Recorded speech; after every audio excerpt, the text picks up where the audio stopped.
Little Charmer and Shady Man are a very important yokai to the story. They're the leaders of their respective hero teams, and they're the ones that stop the UFO from crashing in the final cutscene. Does this heroism translate well into actual battles? Not really, honestly. Little Charmer is a S-rank Eerie yokai. Being an attacker in Eerie is nice, but her moveset is a mess. You can see that her strength is much higher than her spirit, however she has a Fire ultimate. I really feel like they could have given her Incinerate, a weaker physical attack, and switched her strength and spirit.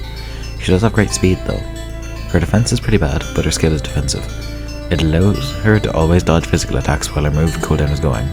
Her wait time is 3 turns. She would have to move her every 3 turns for her to do her one unique thing. But it doesn't even give her anything against techniques. The most common Originian builds all run Max Spirit and Waterfall, and a lot of Solar Animals also choose to use Soaking Soul, so they aren't countered by Salty Bacon and the like. Her tribe is also a weird pick.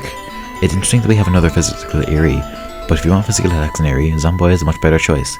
He's only A rank, so he can fit on many more teams, especially ones that would actually want an Eerie unity. Plus, he has a much better strength and HP and an actual defensive skill. Little Charmer looks good on paper, but in reality she's just a low tier gimmick very rarely seen in serious games. Shady Man has a similarly odd moveset. He has Waterfall while Charmer only has Blaze, even though his spirit is worse. He also has an Elemental ultimate, which still sucks on him. His Spirit is actually worth bringing up since it's an all-up.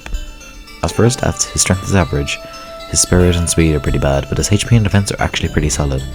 He has the 3rd highest defense in the game, beaten only by Earn Fulfilled, who has horrendous HP, making him a totally unviable tank, and Van Octobot, an actual decent tank. Octobot is such a good tank because he has all physical damage halved to go along with his great defense. So, what does Shady Man have? He has an immunity to combo attacks. Yeah, the attacks that occur when your yokai are horizontally linked. They deal 1/10 of the original damage, accounting for their own damage rolls. Wow, an immunity to attacks that rarely go over 40 damage. Incredible. It's not the worst, it's a lot less involved than Charmer's, but it's still almost irrelevant.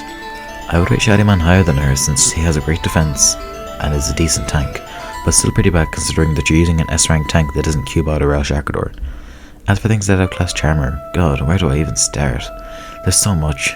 Zomboy comes to mind first since he's a physical area attacker that's an A rank, but pretty much any physical attacker with a shielding or stealth soul is better than her. Charmer is still usable, sure, but she's an awkward yokai to build around at best and a waste of an slot at worst. Have you tried to make these yokai work? Did it work? I assume not, but you can totally prove me wrong. Thanks for watching and have a good day.